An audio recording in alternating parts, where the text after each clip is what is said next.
Sioux Falls Municipal Band. Music for the people.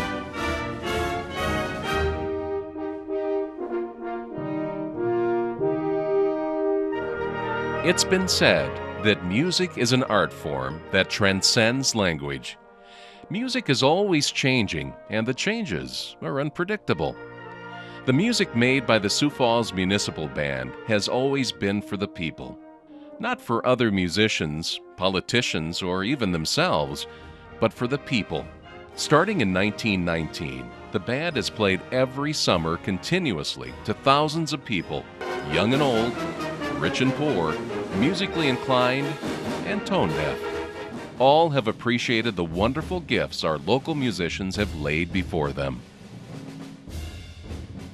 In the late 19th and early 20th century, hundreds of thousands of bands were formed not just for the entertainment of the community, but also for civic pride and competitive spirit. Popularity in the United States of these bands was also due to the lack of competition from radio and recordings, and the public's underdeveloped taste for symphony music.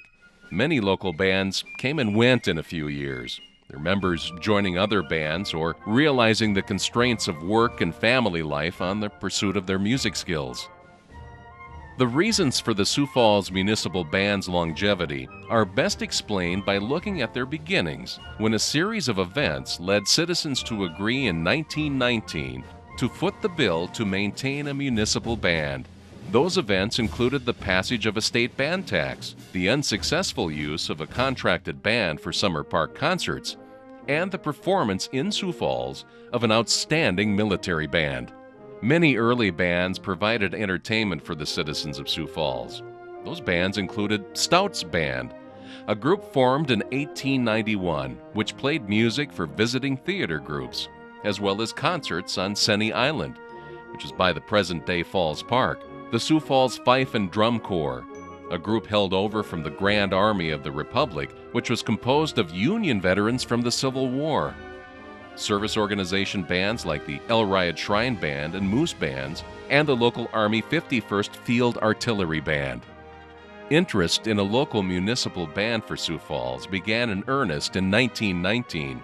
Other South Dakota communities like Mitchell and Watertown already had popular bands, and a group of Sioux Falls residents and businessmen believed the need was great to start a band right here in Sioux Falls. Backers hoped the city-funded band would be a more dependable source of music for the community. The city had employed bands when needed, but securing musicians for these events was not always possible. Citizens in favor of a new municipal band signed petitions to put the issue on the ballot in the spring of 1919. They originally wanted an appropriation of $30,000, but among opposition in the community, they finally agreed to just $12,000. The election of 1919 promised to be an exciting one. A tight mayoral race, a proposed streetcar system, and the formation of a municipal band were all on the ballot at the same time. The other interesting factor was that it was the first time that women were allowed to vote in municipal elections after the passage of the Women's Suffrage Amendment in November of 1918. Bad weather hampered the voter turnout that year, but the band proposition did pass by 170 votes, 2,452 to 2,282. A new citizens band would be formed with tax dollars. But Sioux Falls would have to wait more than a year before music flowed throughout the parks. The question of leadership was a major issue. A group of musicians met in November of 1919 and made Lloyd Coppins their leader, but didn't have the power to hire him. That duty fell to the elected city leaders. Coppins was the leader of the Elride Shrine Band, and some officials felt that he was just a temporary conductor until a greater search could be done. City commissioners were slow in formulating a plan for the new municipal band, and it was a month before the season was to begin in 1920 that all the details were finally worked out. A plan of 30 concerts beginning July 1st, 1920, with the members playing 4 concerts a week, one each in McKinnon, Sherman, Colville, and Library Parks. There were 28 musicians, all local men, who began practicing in June of 1920. The first concert was played in McKinnon Park on July 11, 1920, starting at 7 p.m. Several thousand people attended, and the Sioux Falls Press stated that the municipal band gave an excellent concert, and it was apparent to all that it will be a credit to the city. The parks in Sioux Falls were a very important part of the life of the residents of the city. The band concerts brought thousands of people to them each week. Sherman Park was the only one with a permanent bandstand, but was also on the western extremity of the city at the time. McKinnon Park was a beautiful park filled with trees, flowers, and hedges. Library Park, which is now Heritage Park, was located near downtown on the corner of Weber and 6th Street, and Colville Park, now Terrace Park, was fast becoming one of the most popular parks in the city. These parks were a meeting place for residents new and old alike and still play a vital role for the band today. Uniforms became a major issue for the band, but the band budget didn't allow for their purchase. Over $10,000 of the $12,000 appropriation that was approved was used to pay band members, with the rest going to incidentals. Fundraising began for the new uniforms in December of 1920, and they were finally purchased within the next year. Although Coppins had been re-elected director of the band for the 1921 season, 15 of the 22 members voted for a new director. In the next 13 years, the baton was passed to 4 different gentlemen. But even under the new leadership, every few years, the band continued to thrive. Indoor concerts at the Sioux Falls Coliseum were added to the mix, as were guest soloists from a wide variety of backgrounds. The band continued to improve, not only on their level of performance throughout the 1920s, but they also marched in many parades, played at football games, and held concerts in neighboring communities and across the state of South Dakota. In 1926, the Cosmopolitan Club built a band shell at McKinnon Park and presented it as a gift to the city of Sioux Falls on July 4th of that year. Performances that day, which also marked the 150th anniversary of the signing of the Declaration of Independence, drew an audience of upward of 10,000 people that enjoyed the rousing marches and musical scores that were presented by the band that day. That year, the band also performed a concert that was broadcast over KSOO radio and was one of the first programs on the fledgling local radio station. The late 20s and early 30s were volatile behind the scenes for the Sioux Falls Municipal Band. Strife between band members, city commissioners, and band directors caused a few directors to be ousted after a short time on the job. Still, thousands came out to area parks every year to hear the 50 or so concerts given by the band. In May of 1931, City Commissioner Joe Nelson spoke to the board regarding an idea he had for Terrace Park. He was not a member of the band board, but was an active, civic-minded city commissioner. His proposal to the board was to build an open-air theater at Terrace Park, near the natural amphitheater that was constructed by Superintendent Spellerberg in 1922. This was not to be a band shell, but a platform stage with a backdrop for live outdoor theater. And in 1931 and 32, built the present outdoor theater stage with an Italian and Mediterranean theme. The stage is still used today by the Sioux Falls Municipal Band for a band concert that occurs every Sunday night during the summer months. And in 1991, the stage and the backdrop were remodeled by the city. The Great Depression's tough economic times threatened the very existence of the Sioux Falls Municipal Band. The financial picture for the band might have continued to worsen had it not been for the leadership of the 6th conductor, Russell Henagar. He was hired for the 1935 season and continued to lead through 1963. Henagar was a skilled musician who toured with his own orchestra before joining up with the legendary John Philip Sousa in the band simply known the world over as Sousa's Band. Henagar's skill in programming went beyond choosing instrumental music. He featured vocalists, community singing, tap dancers, child performers, baton twirlers, and even a whistler. Community singing began in 1936 with a stereo opticon projector and special screen that was mounted behind the band. Slides showed the words to the audience so they could sing along. The free entertainment was a hit during the 1930s, with crowds of up to 7,000 or 8,000 coming to some of the outdoor concerts. The band began playing more out-of-town concerts during this time as well. Exchange concerts were also held, with Sioux Falls traveling to neighboring towns and their municipal bands playing at one of our great city parks. The current City Hall was completed in 1936, which held the new offices for the municipal band on the 3rd floor. It featured a library room for all the sheet music and a rehearsal room. Rehearsals previously had been conducted in the American Legion Hall in Sioux Falls. During World War II, the band lost members to active service in the armed services. The shortage of players canceled concerts and caused Henagar to turn down requests for others. During this time, he did consider adding women to the band. Seeing as they were without an oboist for the 1945 season, he contacted Helen Brombaugh to rehearse with the band in the spring of 1945. Henagar told her shortly thereafter that he would have to withdraw the invitation because 3 of the current band members would quit if a woman were brought into the band. Donald McCabe, former band member, said, "At its inception and for many years, the band was composed of male members only. For many, this was great because it bonded the members more or less fraternally. Returning servicemen relieved the shortage in the band, and it wouldn't be until 1964 that women became regular members of the municipal band."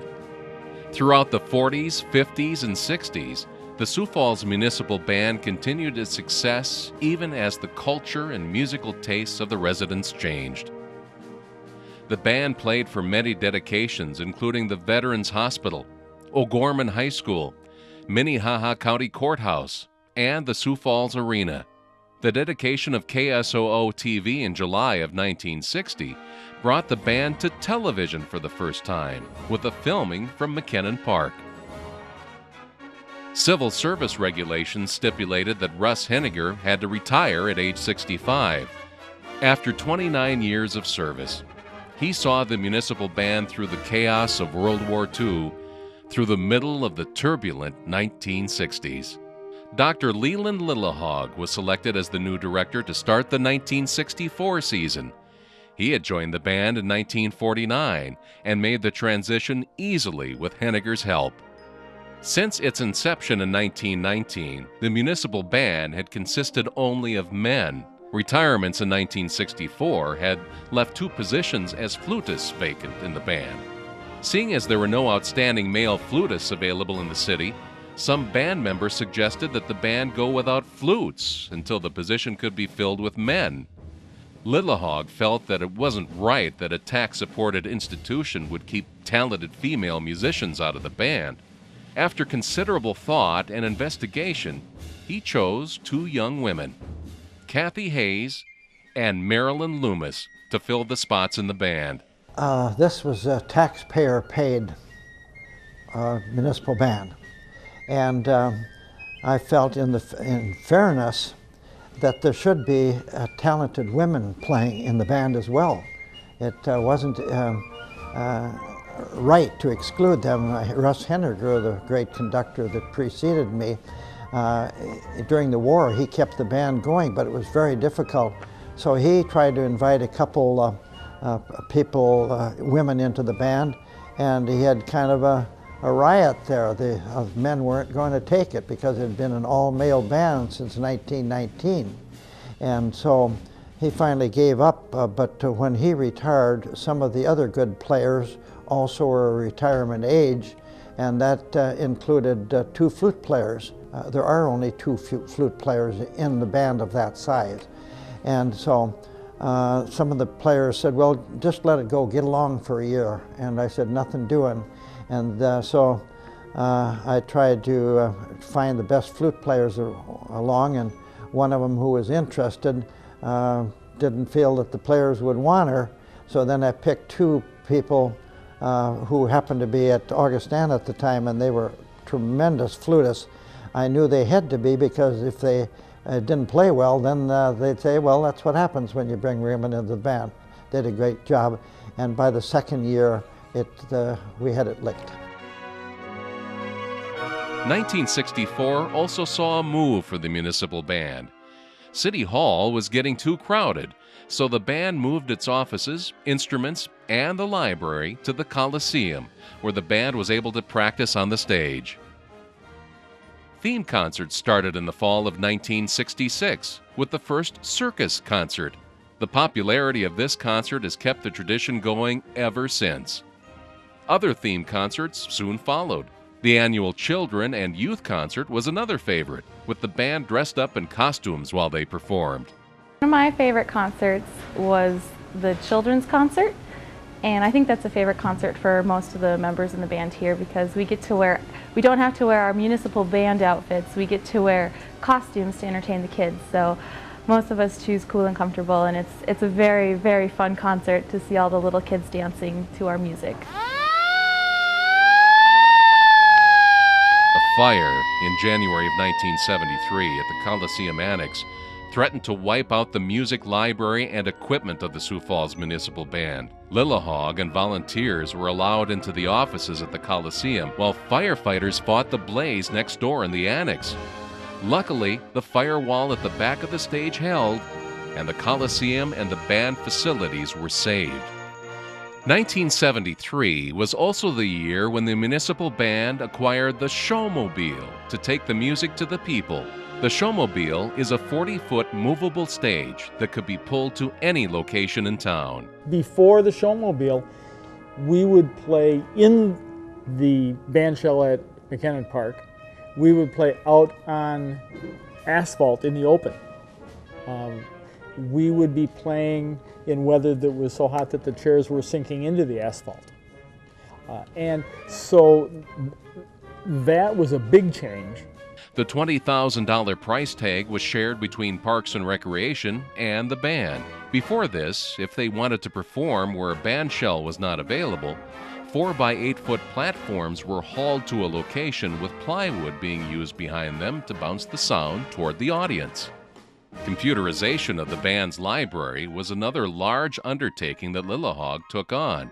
A system was needed that could quickly sort and print out the holdings by composer, arranger, title, music type, and ascension number. What would be commonplace today was a monumental undertaking back then, and was thought to be the first of its kind, other than what the Library of Congress had done.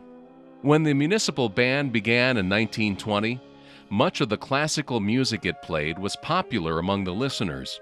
During the 30s and 40s, big band music was the rage, and was easily performable by a concert band. In the 1960s and 70s, attitudes and music were different. Many of the youth felt that the music of the concert bands was not their music. The music of the day did not fit organizations like the municipal band at that time. During these years, a greater than normal turnover rate in personnel also occurred. New ventures in the 1970s and 80s were begun to advertise the band. We did, when we went into the neighborhoods, we had some neighborhood children in that area, paid them something, and they would pass out brochures from house to house to try to get attendance in there. Lillehog appeared on television and radio talk shows, and advertising was done on television, radio, newspapers, and periodicals. Attendance was consistently good at the concerts, when the weather cooperated. During the 1980s, more pop music was slowly added to the mix of classics and well-known marches the band performed. A highlight of 1985 was the invitation extended to the Sioux Falls Municipal Band to participate at the Baseball All-Star Game in Minneapolis. It was a true honor for the great band. Dr. Lillehog retired in 1987 after serving as band director for 23 years. And Dr. Alan Taylor took the baton. A drop in the number of players that were members of the Musicians Union made it impossible for the band to secure recording trust funds, which had funded an average of 6 concerts per season for decades in the city of Sioux Falls. Budget cuts during the 80s also hampered the band in their efforts to bring the music to the masses. Also in 1987, the band went from being its own city department to being placed under the direction of Parks and Recreation in the city of Sioux Falls. 1991 saw the demise of the once powerful Sioux Falls Musicians Union. With the disbanding of the union, the 6 trust fund concerts were gone forever. It was a union shop back then. You didn't play in the band unless you joined the musicians union. If you didn't commit to all the rehearsals and all the concerts at the beginning of the season, you didn't play the season. 5 years after his hire, Taylor resigned, and Dr. Bruce Amon took over in 1994. The thing that I find about the Sioux Falls Municipal Band is it's a very dedicated group of musicians. They are very talented, dedicated to be able to perform as much as they do over the summer on a regular basis at such a high level. I think the biggest difference that I've experienced with this band is that they have to be ready to play with very, very short amount of rehearsal time. And that's a unique ability as a musician to not have to be able to practice for months or weeks to be able to perform a concert. This group has to do it pretty much on site, pretty much. 1994 marked the 75th anniversary of the Sioux Falls Municipal Band. Amon and the previous two band conductors all took turns leading the 75th anniversary concert held at Terrace Park. And I felt it was very important to have some sort of a historical reference or background for the band so that we didn't lose the heritage and the perspective of where we came from. The current band played half of the concert, and a reunion band consisting of former members played the second half. When I took over the band, we were still performing down at the Sioux Falls Coliseum. And at that time, during my tenure, was when the roof collapsed in that facility. And so we could no longer be in there, and we were housed in the upper level. So one of the things that I had to deal with was the movement of the entire band to a small church that was just south of Our Savior's Lutheran Church. And that was our home for several years while I was directing the band. In 1998, the band found its latest conductor, Chris Hill. The band is a source of civic pride, and I really think it should be.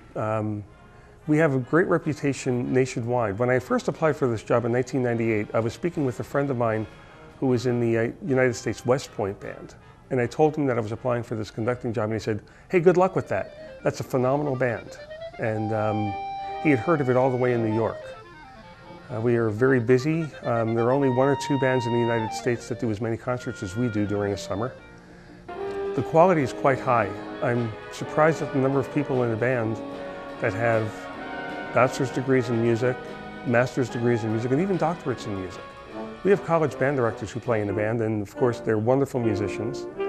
And we have wonderful young people who play in the band who are incredibly talented.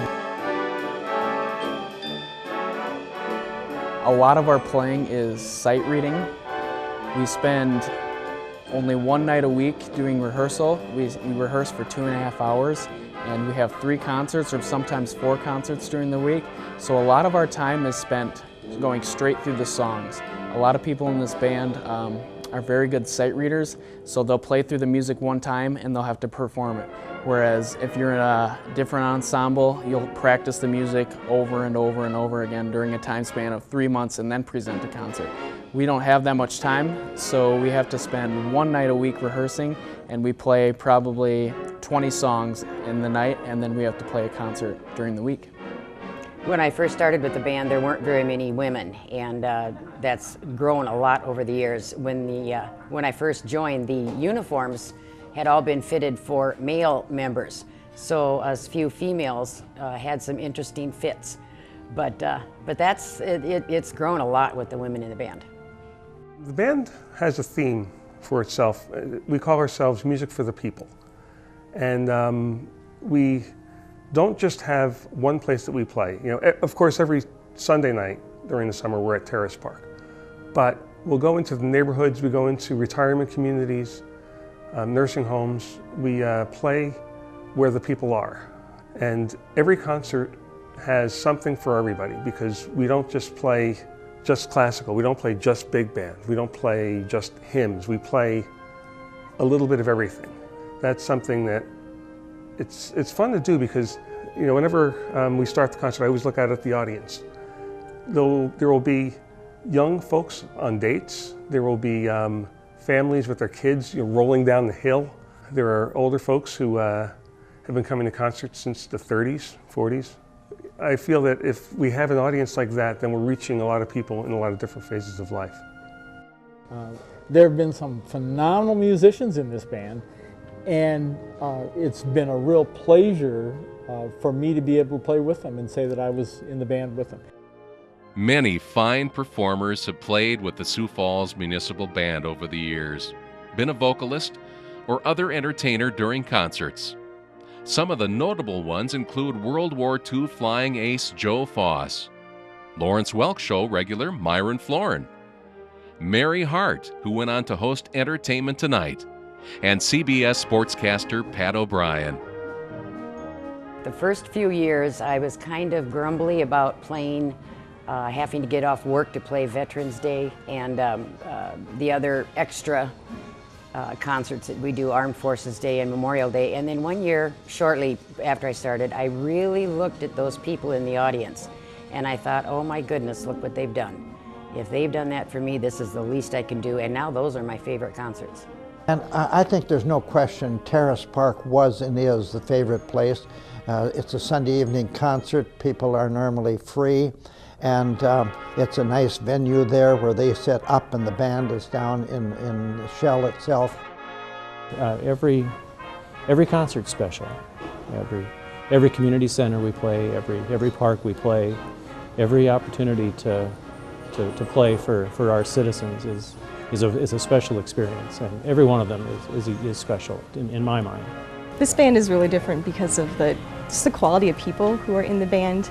You really cannot beat the people of Sioux Falls and the great musicianship that you have here, the great people you have here. The municipal band offices made their final move to historic Orpheum Theater in 2007. This move also allowed them to practice in the renovated Annie Zabel Theater. We're starting to gather music for baby boomers. So when we're playing retirement communities 20 years from now, it's going to be a little bit less big band and a lot more music of, let's say, the Beatles, the Doors, groups like that. It's just been a great experience to be in the group. I'm grateful for the opportunity, and I'm grateful to the city for doing it. I would love to be in the municipal band for as long as I can be, because it is just such a positive experience and I learn so much. Every time I play with this band I learn something new, and I enjoy coming to rehearsals. I enjoy every concert, and it's a great experience, a great opportunity. The band is still relevant because people still need to slow down, relax, spend time in a park, just enjoying nature, listening to beautiful music, not only of the past but of today. The Sioux Falls Municipal Band has been an uninterrupted source of civic pride since its start in 1919, hosting thousands of concerts and bringing a high quality of music to the people of Sioux Falls every summer. The band has seen struggles and challenges through the years, but through perseverance has remained a strong asset for the community. They have brought entertainment to hearts and souls of all those who have been fortunate enough to listen to the Sioux Falls Municipal Band. In our modern, fast-paced world, the Sioux Falls Municipal Band has kept up with the times while still appealing to the masses. They truly are music for the people.